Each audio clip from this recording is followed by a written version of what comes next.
Ang nakakagulat na pag-amin ng aking ate ang simula ng lahat. Ang laki kasi ng sayo ng asawa ko, ate. Hirap na hirap ako. Ito ang lihim na ibinunyag niya sa aking 5 taon na ang nakipas matapos akong maghiwalay at mamuhay ng mag-isa. Isang araw, nasa bahay kami ng bayaw ko, si Kuya Marco. Kaming dalawa lang. Ang lumabas sa bibig ko ay, "Kaya ko bang tulungan si Kuya Marco para sa iyo, ate?" Sa araw na iyon, nalampasan namin ang isang linyang hindi na maaaring balikan. Lubos kong naintindihan kung bakit nahihirapan ang ate ko. Talagang nakakabigla iyon. Ngunit, nakakagulat. Magkaiba kami. Ito ay isang bagong mundo na naramdaman ko pagkatapos ng 5 taong puwang. Ngunit siya ang asawa ng ate ko at ako ang kapatid niya.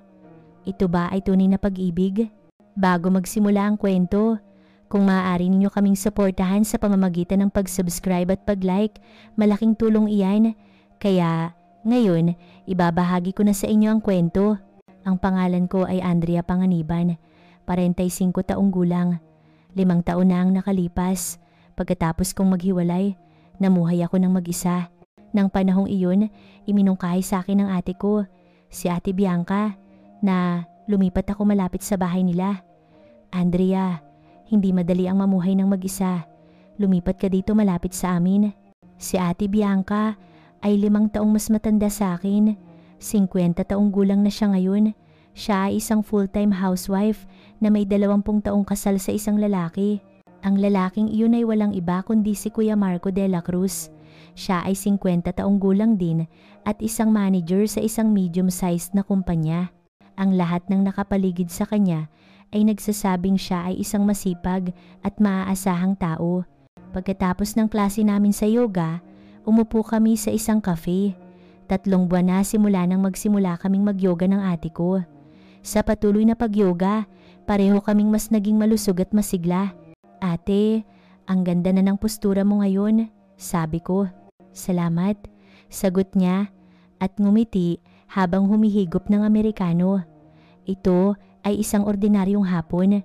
Ngunit isang simpleng tanong ko ang nagbago ng lahat. "Ate, okay naman ba ang love life niyo ni Kuya Marco? 20 taon na kayong kasal, kumusta?" Biglang nanigas ang ekspresyon ng ate ko. "May mali ba akong nasabi?"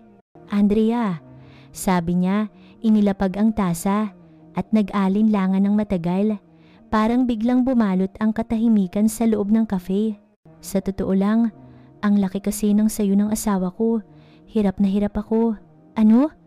Hindi ako makapaniwala sa aking narinig. Ano ang sinabi ng ate ko? "Ate, ano yun?" Nakayanan ko ng 20 taon. Pero habang tumatanda, mas lalong nahihirapan ako. Nanginginig ang boses ng ate ko. Taus-puso ang sinabi niya. Tuwing ginagawa namin yun, masakit. Pero parang hindi alam ng asawa ko. Wala akong masabi. Hindi ko akalain na may ganitong problema ang ate ko. Paumanhin, Andrea. Hindi ko dapat ito sinabi sa'yo. "Hindi, ate. Okay lang. Pero hindi ako okay." Nakakagulat. Ang perpektong mag-asawa na akala ko ay may ganitong problema. Hindi ko masabi kay Kuya Marco. Paano ko sasabihin? Baka masaktan siya. Lumandas ang luha sa mata ng ate ko. 20 taon na siyang nagtitiis ng mag-isa. Habang papalabas kami ng cafe, paikot-ikot pa rin sa isip ko ang pag-amin ng ate ko. Ang laki pala ng sayo ni Kuya Marco. Nahihirapan pala ang ate ko. Hindi ako makatulog ng gabing iyon. Patuloy kong iniisip ang pag-amin ng ate ko. Kasabay nito, bumalik din sa akin ang mga bagay na nakalimutan ko sa loob ng 5 taon. Simula nang maghiwalay ako, ganap kong pinutol ang relasyon ko sa mga lalaki. Ngunit nang marinig ko ang kwento ng ate ko, may kakaibang pakiramdam akong naramdaman. Pagkausyoso ba o iba pang damdamin? Pagkalipas ng 1 linggo, nagkaroon ng family gathering. Naghapunan kami sa bahay ng ate ko. Gaya ng dati, sumalubong si Kuya Marco. "Andrea, nandito ka na pala. Kumusta po, Kuya Marco?" Ngunit may kakaiba. Siya pa rin ang Kuya Marco na kilala ko. Ngunit parang may kakaiba akong nakita sa kanya dahil ba sa pag-amin ng ate ko. Sa edad na 50, malakas pa rin ang kanyang pangangatawan. Mga 178 cm ang taas niya at malapad ang balikat. Narinig ko na regular siyang nag-ehersisyo sa trabaho. Dahil sa pag-aalaga sa kanyang kalusugan, mas bata pa siya tignan kaysa sa kanyang edad. Siya ang nagpapahirap sa ate ko. Naramdaman ko ang magkahalong emosyon. Habang tinutulungan ko sa paghahanda ng hapunan, lihim kong inobserbahan si Kuya Marco. Dati, isa lang siyang maaasahang bayaw, pero matapos kong marinig ang kwento ng ate ko, iba na ang tingin ko sa kanya bilang isang lalaki. Unti-unti kong naramdaman ang mga damdaming nakalimutan ko sa loob ng 5 taon. Andrea, pakikuha mo nga ang plato. Tawag ng ate ko mula sa kusina. Opo ate. Habang inaayos namin ang hapagkainan kasama si Kuya Marco, paminsan-minsan ay nagkakadampi ang aming mga kamay. Dati, hindi ko ito pinapansin, pero ngayon, bakit ganito ang epekto sa akin? Ano ba ang iniisip ko? Nagalit ako sa sarili ko. Siya ang asawa ng ate ko, hindi ko dapat isipin ng ganitong bagay. Habang kumakain, patuloy kong sinisilayan si Kuya Marco, ang natural nilang pag-uusap ng ate ko. Makikita ang kaginhawaan ng mag-asawa na 20 taon nang magkasama. Ngunit sa ekspresyon ng ate ko, may bahagyang lungkot. Dahil ba sa lihim na ako lang ang nakakaalam? Kuya Marco, marami po ba kayong ginagawa ngayon? Oo, medyo abala ngayong Pasko. Pero sinusubukan kong maglaan ng oras sa weekend. Magde-date kami ng ate mo. Biglang naging awkward ang dalawa. Parang may nasagi akong hindi dapat. Ngayon, gusto ko lang magpahinga sa bahay. Awkward, nasagot ni Kuya Marco. Yumuko naman ang ate ko. Ah, ganoon pala. Dahil sa problemang sinabi ng ate ko, naging awkward ang relasyon nilang mag-asawa.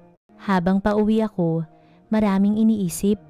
Ang problema ng mag-asawa at ang kakaibang pakiramdam na naramdaman ko, ang mga pagnanasa kong babae na nakakulong sa loob ng 5 taon ay gumigising.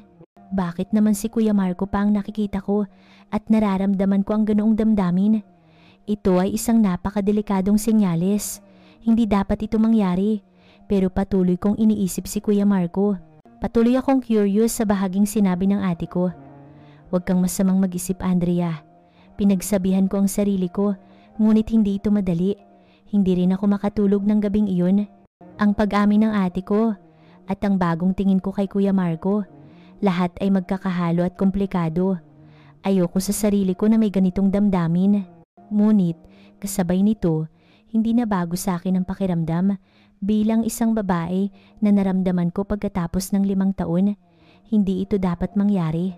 Ngunit, ang damdaming nagsimula na ay mahirap nang balikan. Kinabukasan ng umaga, tinawagan ako ng ate ko. Andrea, kung okay lang, pumunta ka sa bahay namin mamayang gabi para maghapunan. Bakit bigla? Maaga daw si Kuya Marco uuwi. Maganda kung 3 tayong magkasama. May himig ng pakiusap sa boses ng ate ko. Gusto ba niya na maging tagapamagitan ako sa kanilang awkward na relasyon? Sige ate, anong oras ako pupunta? Mga 6:00. Salamat. Andrea, pagkababa ng telepono, bumuntong hininga ako. Makikita ko na naman si Kuya Marco. Dapat kong ayusin ang mga kakaibang damdamin bago pa lumaki. Kaya ko ba iyon? Kinabukasan ng hapon, matagal akong nag-isip sa harap ng kabinet. Dapat lang na magsuot ako ng ordinaryong damit, pero bakit parang pinipili ko pa rin? Sa huli, pinili ko ang isang damit na mas pinaghandaan ko. Isang black knit shirt at maong. Hindi naman kakaiba, pero nagpapa-emphasize sa aking figura. Bakit ko pinili ang damit na ito? Tanong ko sa sarili ko sa harap ng salamin, ngunit wala akong mahanap na sagot.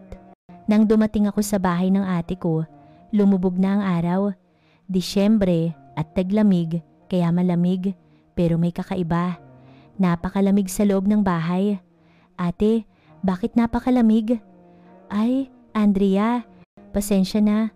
Nasira ang boiler simula kaninang umaga. Nakasuot ng makapal na jacket ang ate ko. Ang puti ng kanyang muka. Dapat daw dumating ang technician, pero walang balita. Sige, buksan muna natin ang electric blanket. Sa totoo lang, kailangan kong pumunta sa ospital. Awkward ang ekspresyon ng ate ko. Bigla kang sumakit ang ano. Simula kahapon, sumakit ang tiyan ko. At mas lumala ngayon. Kailangan kong pumunta sa ospital. Kung ganoon, sasamahan kita. Hindi, kailangan dumating ang technician. Kailangan may magbantay sa bahay, hindi ba? Ganoon nga, hindi magagawa ang pag-aayos kung walang tao. Kailan po darating si Kuya Marco?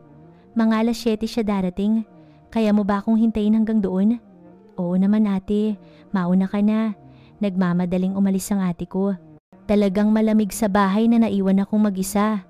Binuksan ko ang electric blanket at nagkumot pero patuloy pa rin nanginginig ang katawan ko. Siguro, gagaling ako kapag dumating na si Kuya Marco.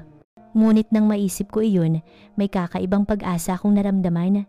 Habang nag-iisa, patuloy kong iniisip si Kuya Marco. Patuloy akong curious sa bahaging sinabi ng ate ko. Malaki nga ba talaga? Ay, bakit ko iniisip ang ganitong bagay? Pinagsabihan ko ang sarili ko, ngunit wala itong silbi. Mga 6:30 p.m., bumukas ang pintuan.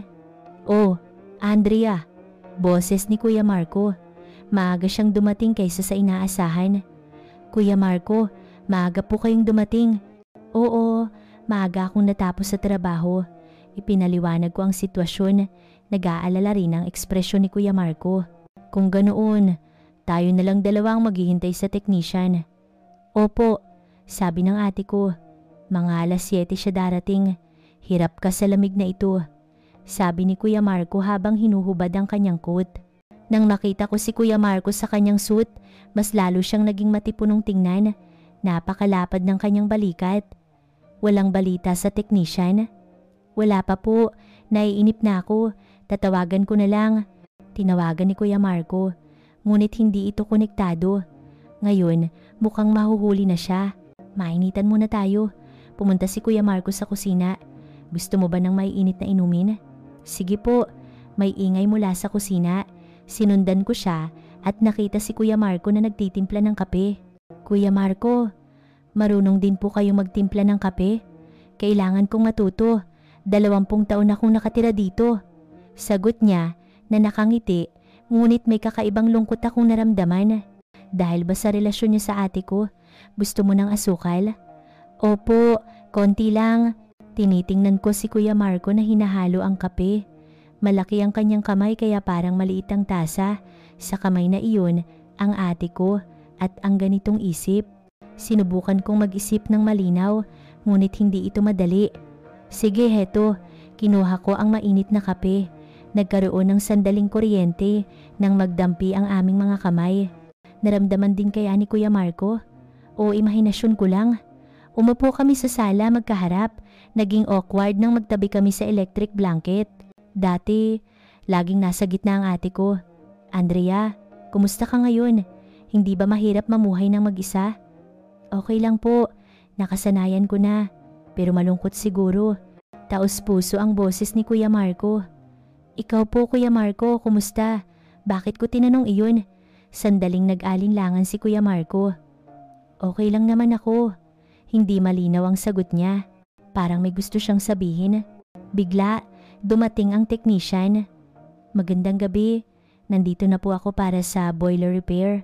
Sa wakas, dumating ka rin. Sinamahan ni Kuya Marco ang technician. Pagkalipas ng 1 oras, sa wakas, bumalik na ang init. Tapos na po, wala na pong problema. Salamat sa pagtitiyaga nyo. Pagkaalis ng technician, nagsimulang uminit ang bahay. Medyo gumanda na ang pakiramdam ko. Bumuntong hininga si Kuya Marco. Malapit na ring dumating ang ate mo, pero wala pa ring balita sa ate mo. Tatawagan ko na lang. Tinawagan ni Kuya Marco ang ate ko.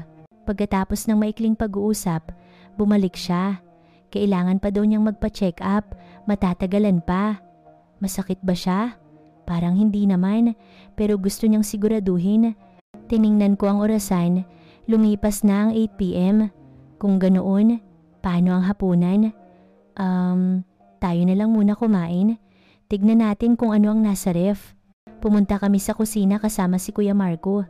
Pagbukas ng ref, mayroon pa ring sapat na sangkap. Gusto mong magprito ng kanin? Tutulungan ko po kayo. Nagsimula kaming maghanda ng hapunan. Sa maliit na kusina, madalas kaming nagkakabangga habang nagluluto.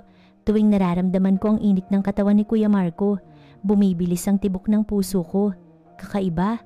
Bakit ko ba siya laging iniisip? Pero hindi ko ayaw. Sa halip, gusto kong mas lumapit pa. Andrea, Pakikuha mo nga ang plato sa itaas na cabinet. Alin po? Iyon, ang pinakamalaking plato sa pinakataas. Sumampa ako sa dulo ng paa pero hindi ko abot. Mahirap dahil maliit ako. Pasensya na. Ako na. Lumapit si Kuya Marco sa likod ko at inabot ang plato. Sa isang iglap, dumikit ang katawan ni Kuya Marco sa likod ko. Naramdaman ko ang mainit na init ng kanyang katawan sa likod ko. At ang sinabi ng ate ko, iyon ang tumama sa likod ko. Totoo nga, tama ang sinabi ng ate ko. Pakiramdam ko ay sasabog ang puso ko. Ay, pasensya na. Nagulat si Kuya Marco at umatras na mula ang kanyang muka. Okay lang po, sabi ko pero hindi talaga ako okay. Nanginginig ang buong katawan ko. Paulit-ulit na bumabalik sa isip ko ang damdamin ng sandaling iyon. Naintindihan ko na kung bakit nahihirapan ang ate ko. Kasabay nito, may kakaiba ring pagkausyoso akong naramdaman. Huwag kang masamang mag-isip, Andrea. Ngunit huli na ang lahat. Nagsisimula na ang ipinagbabawal na damdamin. Habang kumakain ng hapunan, pareho kaming tahimik. Dahil sa sandaling iyon kanina, naging awkward kami. Ngunit kasabay ng awkwardness, may kakaibang tensyon din. Masarap po. Mabuti naman, mas kaunti ang salita ni Kuya Marco kaysa dati. Iniisip din kaya niyang parehong bagay. Pagkatapos kumain, habang naguhugas ako ng pinggan, may tumawag na naman. Ang ate ko. Hello? Sinagot ni Kuya Marco ang telepono. Oo, sige, naiintindihan ko. Ingat ka sa pag-uwi. Pagkababa ng telepono, bumalik siya.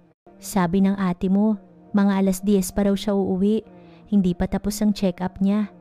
Tiningnan ko ang orasan, 9 PM na. Kailangan pa naming maghintay ng 1 oras.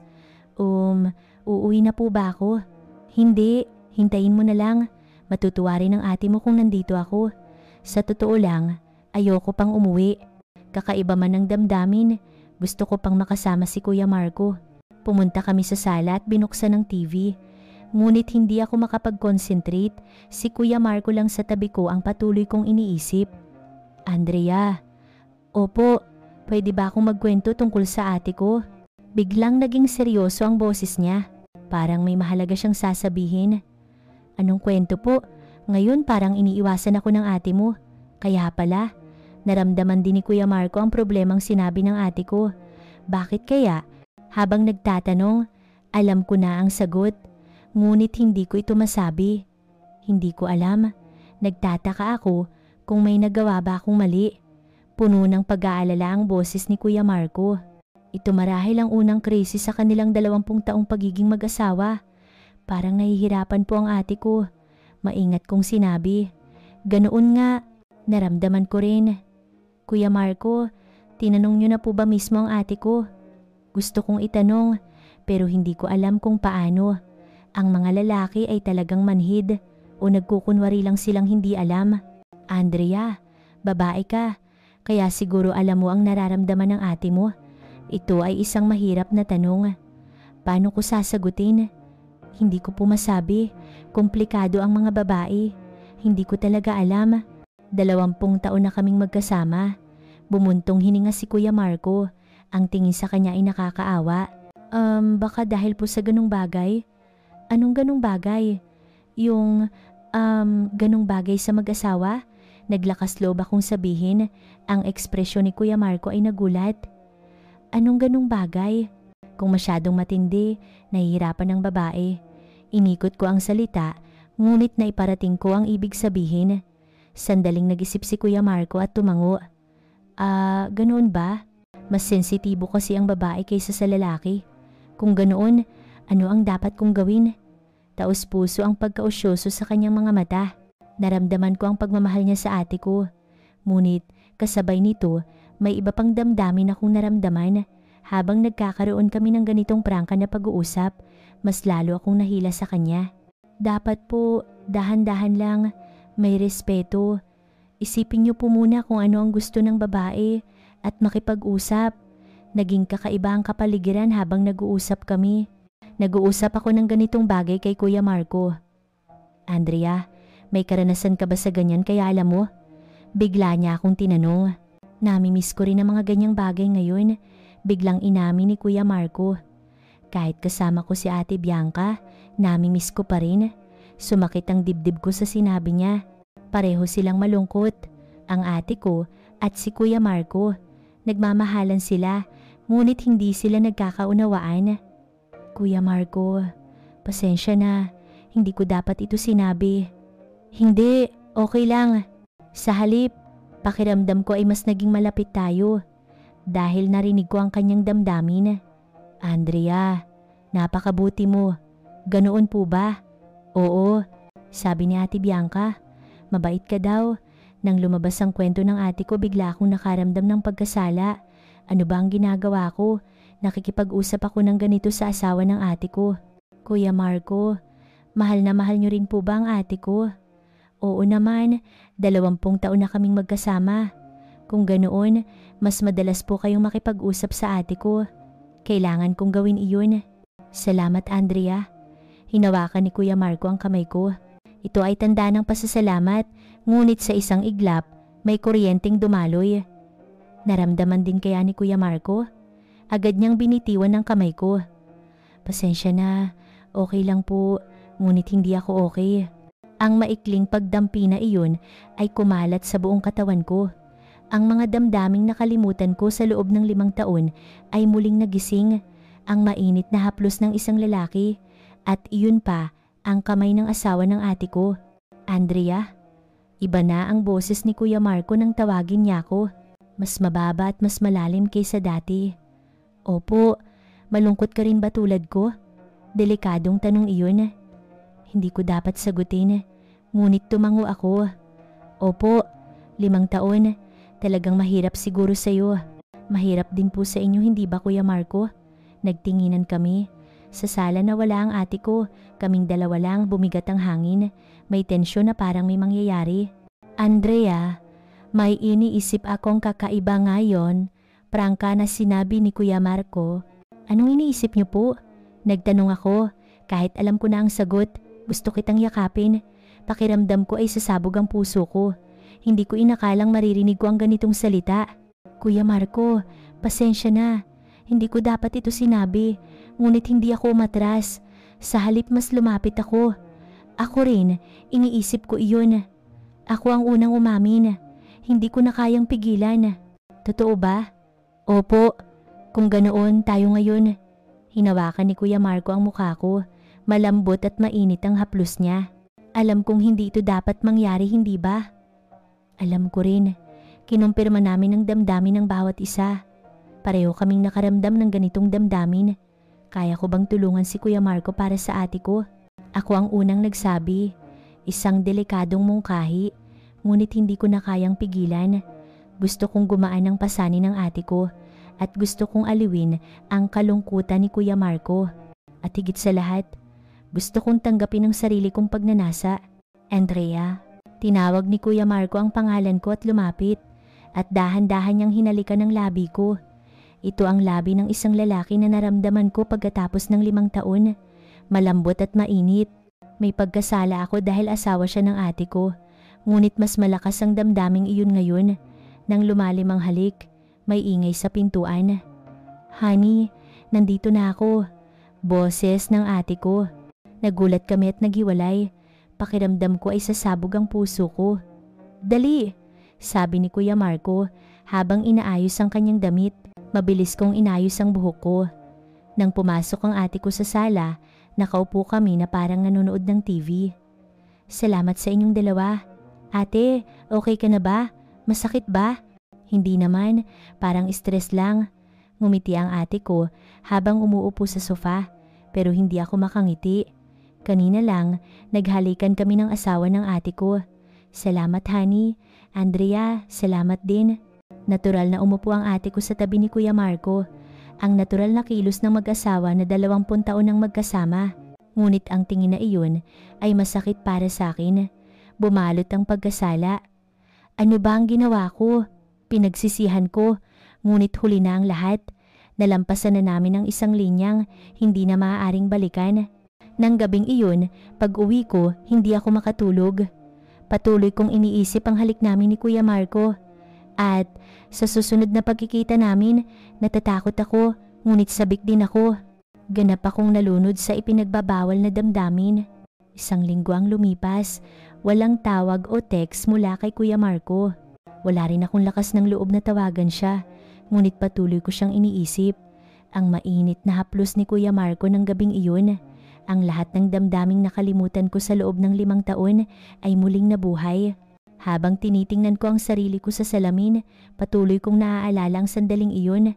Masama akong babae. Galit ako sa sarili ko dahil pinagtaksilan ko ang ate ko. Ngunit kasabay nito, may iba pang damdamin. Naramdaman kong muli akong nabuhay bilang isang babae. Ang mga damdaming patay sa loob ng 5 taon pagkatapos ng aking paghihiwalay ay nagising. At iyon pa dahil sa asawa ng ate ko. Paulit-ulit kong dinampot ang cellphone ko at ibinaba. Gusto kong mag-text kay Kuya Marco, ngunit pinigilan ko ang sarili ko. Hindi ko dapat gawing iyon. Ngunit isang hapon ng Huwebes, tinawagan ako ni Kuya Marco. Andrea, ako ito. Nagsimulang bumilis ang tibok ng puso ko. Opo, Kuya Marco. Kung may oras ka, pwede ba tayong magkita sandali? Saan po? Sa cafe malapit sa bahay ko. May pag-uusapan tayo. Anong pag-uusapan? Tungkol ba sa nangyari ng gabing iyon? Sige po. Anong oras po? Ngayon, pwede ba? Opo. Pagkalipas ng 1 oras, nagkita kami sa cafe. Malungkot ang ekspresyon ni Kuya Marco. Hindi tulad ng dati. Parang may seryoso siyang sasabihin. Nag-order kami at umupo sa sulok, sa lugar na hindi maririnig ng ibang tao. Andrea, tungkol sa nangyari noon, yun nga ang pinag-uusapan. Nandito ka po ba para sabihin na kalimutan na natin? Ako ang unang nagtanong. Hindi, kabaligtaran. Iba ang sagot niya sa inaasahan ko. Ano po ang ibig niyong sabihin? Hindi ko makakalimutan. Nanginginig ang boses ni Kuya Marco. Buong linggo, ikaw lang ang iniisip ko. Hindi lang pala ako ang nakaramdam ng ganito. Kuya Marco, pasensya na. Alam kong hindi ko dapat ito sinabi, pero ganoon din po ako. Prangka kong sinabi. Hindi ko na kayang itago. Totoo ba? Opo, patuloy ko po kayong iniisip. Sumaya ang ekspresyon ni Kuya Marco, ngunit agad ding itong lumungkot. Pero hindi tayo dapat magpatuloy sa ganito. Alam ko po, pinagtataksila natin ang ate ko. Tama, pareho naming alam. Hindi namin dapat maramdaman ang ganitong damdamin, ngunit hindi kami makakontrol sa aming damdamin. Kung ganoon, ano ang gagawin natin? Hindi ko alam. Hindi ko talaga alam. Paano ko kaya ito sosolusyonan? Minsan lang ulit tayong magkita. Maingat na iminungkahi ni Kuya Marco. Isang delikadong mungkahi. Alam namin pareho na hindi ito magtatapos sa 1 beses lang. Saan po? Pero nagtatanong pa rin ako. Nakahanda na ang puso ko. Bukas daw manonood ng sine ang ate mo kasama ang mga kaibigan niya. Anong oras po? Mula 2 PM hanggang gabi. Sapat na oras iyon. Hindi ba delikado sa bahay? Hindi, walang tao. Seryoso ang tingin ni Kuya Marco. Malinaw na ipinapakita ang pagnanasa niya sa akin. Nang makita ko ang tingin na iyon, hindi ko na kayang tumanggi. Sige po, totoo ba? Opo. Nag-set kami ng appointment at umalis sa cafe. Habang pauwi ako, pinagsisihan ko ang lahat. Hindi ito dapat mangyari. Naku, pasensya na ate. Ngunit, kasabay nito, may pag-asa rin ako. Dahil bukas, kaming dalawa lang ni Kuya Marco. Nang gabing iyon, hindi rin ako makatulog. Kinabahan ako nang isipin ko ang mangyayari bukas. Natatakot ako, ngunit sabik din ako. Kinabukasan ng hapon, matagal akong nagpili ng damit. Hindi dapat masyadong sexy at hindi rin dapat masyadong simple.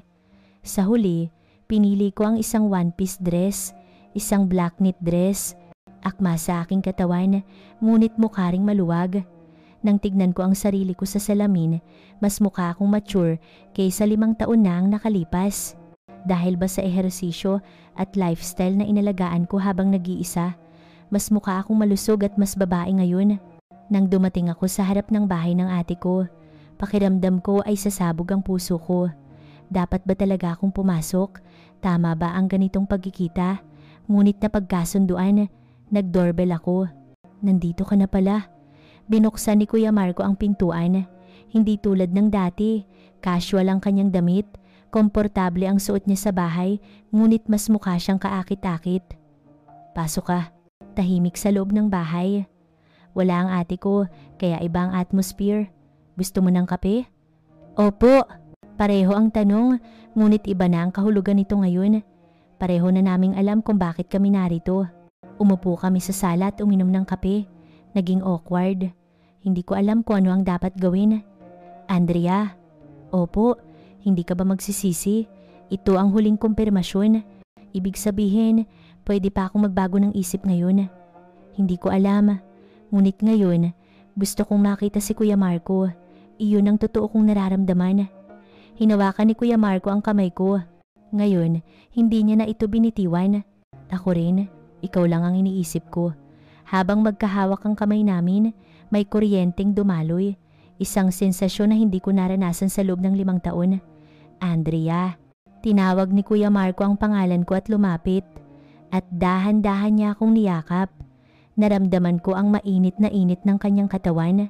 Ang yakap ng isang lalaki. Ganito ba ito kaligtas at kainit? Kakaiba. Hindi ko inakalang ganito ang mararamdaman ko. Ako rin po, magkayakap kaming mahigpit. Alam naming mali ito, ngunit ayaw naming bumitaw. Mula sa sandaling iyon, nagsimula kaming tumawid sa isang ilog na hindi na maaaring balikan. Alam naming pinagtataksila namin ng ate ko, ngunit ng hapong iyon, ganap kaming nalunod sa isa't isa. Ang mga damdaming pinipigilan sa loob ng 5 taon ay sabay-sabay na lumabas. Si Kuya Marco rin, parang nakalaya siya sa hindi kasiyasiyang relasyon niya sa ate ko. At lubos ko nang naintindihan kung bakit nahihirapan ng ate ko. Totoo nga, hindi pala eksaherasyon ang sinabi ng ate ko. Sa una, talagang nagulat ako. Paano to posible? 5 taon akong walang kasama, ngunit ibang level ito. Ngunit, nakakagulat, nakasanayan ko. Hindi, higit pa sa nakasanayan, nagustuhan ko. Iba ba ako sa ate ko? O kapag iba ang puso, iba rin ang reaksyon ng katawan? Nagulat din si Kuya Marco. Andrea, okay ka lang ba talaga? Paminsan-minsan, nag-aalala siya at nagtatanong. Ngunit okay lang ako.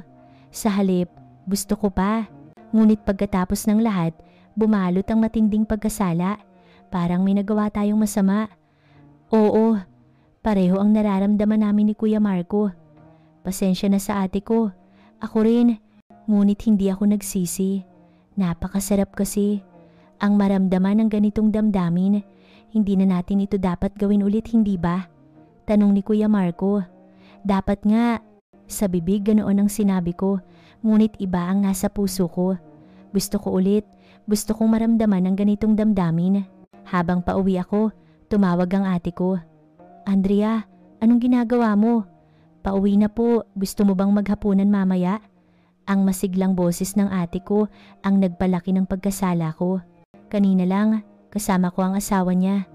Pasensya na ate, medyo pagod ako ngayon. Okay, naiintindihan ko, magpahinga ka ng mabuti. Pagkababa ng telepono, bumuntong hininga ko. Ano na ang gagawin ko ngayon? Paano ko haharapin ang ate ko? Ngunit isang bagay ang sigurado, mahirap putulin ang damdamin na ito. Mas lumaki na ang nararamdaman ko para kay Kuya Marco. 1 linggo pa ang lumipas. May kakaibang tensyon sa pagitan namin ni Kuya Marco. Tuwing nagkikita kami sa family gathering, nag-uusap kami sa pamamagitan ng tingin. Hindi man lang nahalata ng ate ko.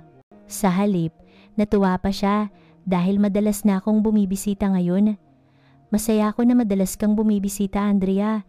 Hindi na ako nalulungkot. Ang malinis ng ngiti ng ate ko ang sumakit sa dibdib ko. Dinadaya ko ang ate ko. Ate, pasensya na. Paulit-ulit akong humihingi ng paumanhin sa isip ko, ngunit hindi nagbago ang aking mga kilos. Isang hapon ng Martes, tumawag na naman si Kuya Marco. Andrea, pwede ba tayong magkita bukas ng tanghalian? Saan po? Sa hotel malapit sa opisina. Kakain lang ng tanghalian at sandali lang. Sa salitang hotel, bumilis ang tibok ng puso ko. Ibig sabihin, nagtatagpo na kami ng hayagan. Hindi ba delikado? Walang makakaalam. Mag-iingat ako. Sige po. Kinabukasan, nagkita kami sa labi ng hotel. Nakasuot ng business suit si Kuya Marco. Galing siya sa trabaho. Kumain ka na ba ng tanghalian? Hindi pa po. Kung ganoon, mag-order tayo ng room service. Habang umaakyat sa elevator, nanginginig ako. Ngayon, talagang nagiging hindi na ito maaaring balikan. Pagkapasok sa kwarto, agad akong niyakap ni Kuya Marco. Namiss kita. Ako rin po. Ngayon, mas malaki ang pagkamiss kaysa sa pagkasala. Napakabagal ng 1 linggo na wala si Kuya Marco. Hindi tayo marami oras ngayon. Alam ko po, oras ng tanghalian kaya siguro mga 2 oras. Ngunit sapat na iyon, sapat na para punan ng oras na namiss namin ang isa't isa. Andrea, pwede ba nating ipagpatuloy ang pagtatagpo na ito? Nag-aalala ang ekspresyon ni Kuya Marco habang nagtatanong. Ano po ang ibig niyo sabihin? Baka mahuli tayo balang araw. Naisip ko rin iyon. Maaari ba nating itago ang ganitong relasyon? Kung ganoon, gusto niyo po bang huminto? Hindi ko kaya. Nalampasan na namin ang 1 linyang hindi na maaaring balikan. Nagawa na naming huminto pero hindi na kami makahinto. Kung ganoon, kailangan nating mas mag-ingat. Oo, hindi tayo dapat mahuli. Mula noon, nagtatagpo kami ng 1 o 2 beses sa 1 linggo. Minsan sa hotel, minsan sa bahay ko, gamit ang mga oras na hindi alam ng ate ko. Ang oras na kasama ko si Kuya Marco ang pinakamasaya sa akin. Nabalik ko ang kumpiyansa ko bilang isang babae na nawala sa loob ng 5 taon. Tuwing tinitingnan ko ang sarili ko sa salamin, parang gumaganda ako dahil siguro sa pakiramdam na minamahal ako. Ngunit kasabay nito, lumalaki rin ang pagkasala, lalo na kapag kasama ko ang ate ko. Andrea, gumaganda ka ngayon, sabi ng ate ko na nakangiti. Oo, parang mas naging babae ka. Meron ka bang bagong jowa? Nagulat ako. Nahalata ba ng ate ko? Hindi po ate. Dahil lang po sa ehersisyo at pag-aalaga sa sarili. Kasinungalingan iyon. Ang dahilan kung bakit ako gumanda ay dahil kay Kuya Marco. Pero may kakaiba. Masaya ka. Masaya nga ako. Ngunit ang problema ay ang kaligayahang iyon ay nakasalalay sa paghihirap ng ate ko. Pagkalipas ng 1 buwan, may kakaibang sinabi si Kuya Marco. Andrea, ngayon mas mabait sa akin si Ate Bianca. Paano po? Mas madalas na kaming nag-uusap at hindi na niya tinatanggihan ang mga ganong bagay. Anong ganong bagay? Iyon marahil ang ganong bagay sa mag-asawa. Kung ganoon, hindi ba maganda iyon? Maganda naman, pero nagtataka ako kung bakit biglang ganoon. Kakaiba. Bakit kaya biglang nagbago ang ate ko? Baka nagdududa siya sa relasyon namin. Hindi naman siguro nahalata, hindi ba? Hindi ko alam, pero nag-aalala ako. Pakiramdam ko ay may alam ang ate ko. Kuya Marco, kailangan nating mas mag-ingat. Oo, hindi tayo dapat magpabaya. Ngunit, sa totoo lang, mas madalas kaming nagtatagpo. Mahirap kasing putulin ang damdaming minsan ng naranasan. Pareho kami ni Kuya Marco sa nararamdaman. Andrea, may kakaiba sa akin ngayon. Paano po? Pakiramdam ko, hindi ako mabubuhay nang wala ka. Ako rin po, nagmamahalan na kami. Sa una, simpleng pagkausyoso lang. Ngunit ngayon, tunay na pag-ibig na. Ngunit ito ay pag-ibig na hindi maaaring maging totoo. Hanggat nandyan ang ate ko, kailangan naming magtago. Kuya Marco, anong mangyayari sa atin? Hindi ko alam. Ngunit ngayon, gusto ko ang sandaling ito. Ganoon din ako. Nag-aalala ako sa kinabukasan. Ngunit napakahalaga ng sandaling ito. Patuloy ang aming delikadong relasyon. Hindi namin alam kung hanggang kailan namin ito maitatago. Sabado noon, sa 2 buwan, may family gathering. Naghapunan kami sa bahay ng ate ko. Gaya ng dati, masigla ang atmosphere. Ngunit hindi ako komportable. Lalong nahihirapan akong itago ang relasyon namin ni Kuya Marco. Hindi man lang alam ng ate ko na nagkakatinginan kami ni Kuya Marco. Ngayon, masaya talaga ako. Biglang sinabi ng ate ko. Bakit bigla mong sinabi iyon? Tanong ko, dahil lang sa maraming mabubuting tao sa paligid ko. Ngumiti ang ate ko, tiningnan kami ni Kuya Marco. Isang malinis na ngiti, isang inosenteng ngiti na walang alam. Ang Kuya Marco ko ay talagang masipag na tao, sabi ng ate ko habang tinitingnan si Kuya Marco. Sa 20 taong pagsasama namin, hindi ko siya pinagdudahan. Nanigas ang ekspresyon ni Kuya Marco. Ganoon din ako. At si Andrea, ang pinaka-pinagkakatiwalaan kong kapatid. Ngayon, tiningnan niya ako. Siya ang pinaka-pinagkakatiwalaan kong tao sa mundo. Parang pinupunit ang dibdib ko. Ang 2 taong lubos na pinagkakatiwalaan ng ate ko ay siya namang nagtataksil sa kanya. Ate, totoo ba? Napakaswerte ko na nandyan kayong dalawa. Puno ng sinseridad ang boses ng ate ko. Si Kuya Marco ay perpekto bilang asawa ko at si Andrea ay perpekto bilang kapatid ko. Inilapag ni Kuya Marco ang kanyang chopsticks. Mukhang hindi na siya makakain. Ganoon din ako. Napakaswerte ko na nandyan kayong dalawa. Ang pinakamahalagang tao sa mundo. Patuloy ang kwento ng ate ko. Wala nang iba. Basta kayong dalawa lang. Bumalot ang pagkasala. Ito ang pinakamalaking pagkasala na naramdaman ko. Kung nagduda sana ang ate ko, mas okay sana. Ngunit dahil ganito siya nagtitiwala ng walang pasubali, mas masakit. Lalo na ngayon, mas naging sweet si Kuya Marco. Sabi ng ate ko habang tinitingnan si Kuya Marco. Parang may nagbago, mas nagiging maalalahanin. Namutla ang mukha ni Kuya Marco dahil sa relasyon namin.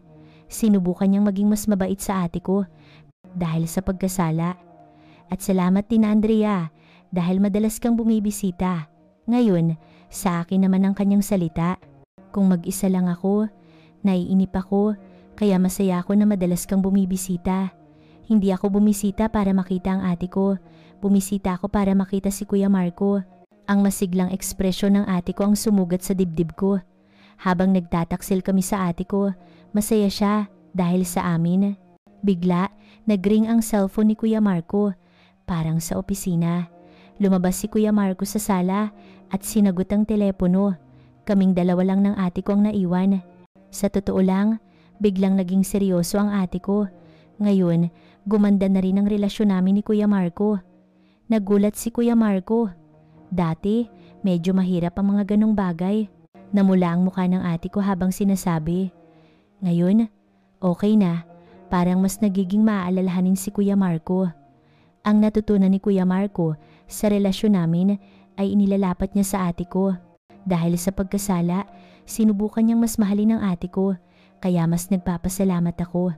Hinawakan ng ate ko ang aming mga kamay. Pakiramdam ko, napakaswerte kong babae. Sa sandaling iyon, hindi ko na kinaya. Ate, pupunta lang po ako sa banyo.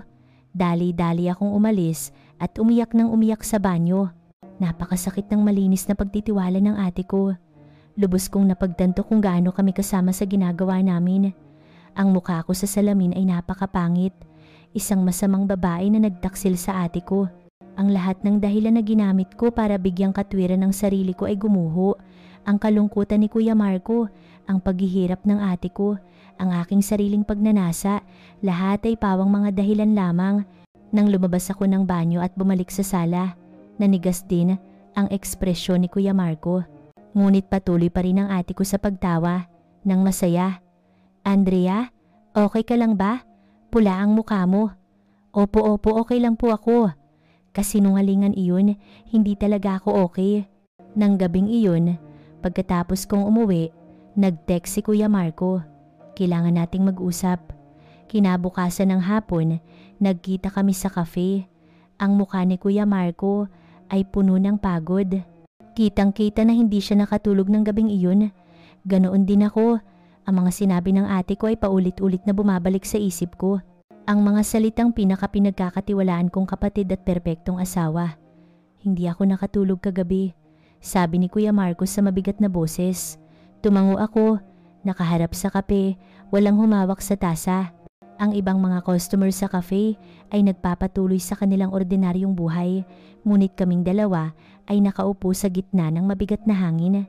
Andrea, kailangan na nating tapusin ito. Ito ang inaasahan kong salita, ngunit sumakit ang dibdib ko. Narating din ni Kuya Marco ang parehong konklusyon. Nang makita ko si Ate Bianca kagabi, talagang naawa ako. Nanginginig ang boses ni Kuya Marco. Naintindihan ko kung gaano kalaking sakit ang dulot ng malinis na pagtitiwala ng ate ko. 2 buwan kaming adik sa isa't isa, ngunit ngayon, hindi ko matanggap ang katotohanan na kailangan na itong tapusin. Ngunit wala kaming magagawa. Habang humihigop ako ng huling kape, naisip ko, ito na ba talaga ang huli? Hindi ko na ba mararamdaman ang ganitong damdamin? Pagkalabas namin ng kafe, sandali akong niyakap ni Kuya Marco. Nasa kalye kami at nakikita kami ng mga tao, ngunit wala nang pakialam. Ito na ang huli. Salamat Andrea. Ako rin po. Sa isang salita na iyon, natapos ang lahat. Ang 2 buwang mainit na damdamin ay gumuho sa harap ng ganap na pagtitiwala ng ate ko. Sa loob ng MRT habang pauwi, umiyak ako. May kalungkutan ako sa pagkawala ni Kuya Marco, ngunit higit sa lahat, hindi ko matiis ang pagkasala na dinaya ko ang ate ko. Bigla, naisip ko, iyon ba talaga ay pag-ibig? O ito ay isang ilusyon na nilikha ng aking pinigilang pagnanasa sa loob ng 5 taon? Kung babalikan ko, wala akong masyadong alam tungkol kay Kuya Marco. Ang kanyang paboritong musika, libangan, pangarap, ang karamihan sa aming ibinahagi ay pisikal lamang. Kung ito ay tunay na pag-ibig, madali ba kaming susuko? Kung ito ay tunay na pag-ibig, guguho ba kami sa isang salita ng ate ko? Marahil, hindi ito pag-ibig.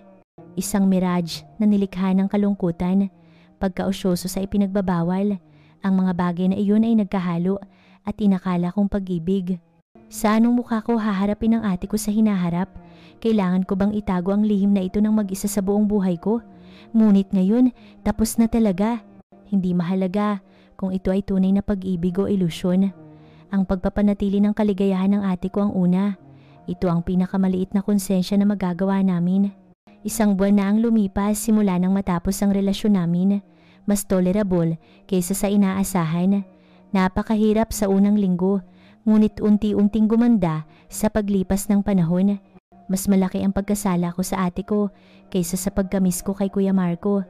Nagpapatuloy pa rin ang family gatherings. Nagkikita kami ng 1 o 2 beses sa 1 buwan sa bahay ng ate ko. Sa una, nag-aalala ako na maging awkward, ngunit sa halip, okay lang. Natural kaming kumilos ni Kuya Marco na parang walang nangyari. Ngunit sa loob, patuloy akong hindi komportable. Tuwing nagkakatinginan kami ni Kuya Marco, bumibilis ang tibok ng puso ko. Nabibigatan ako sa pagbabahagi ng lihim na hindi alam ng ate ko. Isang araw, nahalata ng ate ko ang pagbabago ko. Sabi niya, mas naging tahimik ako kaysa dati. Nagdududa ba siya? O simpleng pagmamasid lang? Sinabi ko na abala ako sa trabaho, ngunit patuloy pa rin ang pag-aalala ng ate ko. Tuwing nakikita ko ang ate ko, mas bumibigat ang aking puso. Napakasakit makita ang nag-aalala niyang mukha. Hindi niya alam na dinaya siya ng kanyang kapatid. Kaya nagpa siya akong umalis sa lugar na ito. Ate, iniisip kong lumipat ng bahay. Nagulat ang ate ko sa biglaang balita.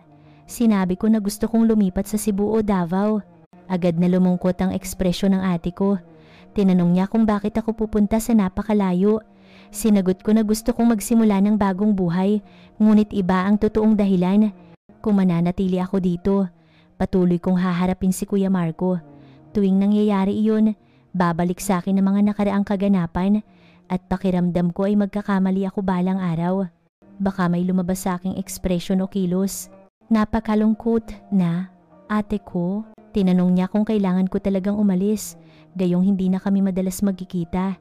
Nangako ako na paminsan-minsan ay bibisita, ngunit malungkot pa rin ang ate ko. Mahigit 20 taon na kaming nakatira sa iisang lugar, kaya natural lang na magulat siya sa biglaang paglipat ko sa malayo, ngunit wala akong magawa. Kung mananatili ako dito, mas lalo kong papahirapan ang ate ko. Habang naghahanda ako sa paglipat, inayos ko ang mga nakaraang kaganapan. Wala akong anumang litrato na kasama si Kuya Marco. Maingat ako na walang maiwang ebidensya, ngunit hindi ko mabura ang mga alaala. Ang mainit na init ng katawan ni Kuya Marco. Ang gabing unang naghalikan kami, ang mga hapon na ginugol namin sa hotel. Lahat ay sariwa pa sa aking isipan. Mahirap ayusin ang mga alaala na iyon kaysa sa inaasahan. Dapat ay kinasusuklaman ko ang mga alaalang iyon, ngunit hindi ko magawa. Dahil kahit mali iyon, masaya ako noon. Ito ay isang panahon na nabawi ko ang damdamin ko bilang isang babae na nawala sa loob ng 5 taon. Ngunit napakalaki ng naging kapalit nito. Naging may depekto ang relasyon ko sa ate ko. Sa labas, hindi halata, ngunit sa loob ng puso ko may malaking sugat na naiwan, ang pasanin ng pagtatago ng lihim sa ate ko, sa buong buhay ko, at ang komplikadong damdamin ko kay Kuya Marco. Lahat ay napakabigat. Nang araw ng paglipat, nagpaalam sa akin ng ate ko. Nakita ko siyang pilit na pinipigilan ng luha. Madalas tayong mag-usap. Oo ate, maikling pag-uusap lang iyon, ngunit sumakit ang dibdib ko. Hanggang sa huli, nag-aalala pa rin sa akin ang ate ko. Nang umalis ang sasakyan, nakita ko ang ate ko sa layong 100 metro. Nakatayo siya mag-isa at kumakaway. Nang makita ko siya, umiyak ako. Ate, pasensya na talaga. Paulit-ulit akong humingi ng paumanhin sa aking isip. Nagsimula ang aking buhay sa bagong lungsod. Sa una, lahat ay bago. Ngunit unti-unti akong nakasanayan. Bagong trabaho, bagong tao, bagong kapaligiran. Lahat ay sariwa. Ngunit paminsan-minsan, kapag ako ay malungkot, babalik sa akin ang mga nakaraang kaganapan, ang maiinit na sandali namin ni Kuya Marco, at ang sakit ng kailangan kong isuko ang lahat ng iyon. Iyon ba talaga ay pag-ibig? Sa paglipas ng panahon, hindi na ako sigurado. Marahil ito ay isang ilusyon na nilikha ng kalungkutan. Kung ito ay tunay na pag-ibig, madali ko ba itong isusuko para sa kaligayahan ng ate ko? Marahil hindi. Kung ito ay tunay na pag-ibig, mas lalo sana akong nag-isip. Nang maisip ko iyon, medyo gumaan ang pakiramdam ko. Hindi pala ganap na masama ang ginawa ko. Sa huli, gumawa ako ng tamang desisyon. Nakikipag-usap ako sa ate ko minsan sa isang buwan. Kumusta ka ngayon? Okay lang, ayos lang kami ni Kuya Marco. Ngayon, hindi na ako apektado kapag nababanggit ang pangalan ni Kuya Marco. Tapos na talaga. Kung babalikan ko, parang panaginip ang nangyari noon. Ang ipinagbabawal na pag-ibig namin ni Kuya Marco. Maikli, ngunit matindi ang 2 buwan. Kung tatanungin ako kung nagsisisi ako, komplikado ang aking sagot. Mali ang ginawa namin, ngunit marami rin akong natutunan dahil doon. Kung ano ang tunay na pag-ibig, kung gaano kahalaga ang pamilya. Ngayon, masaya talaga ako.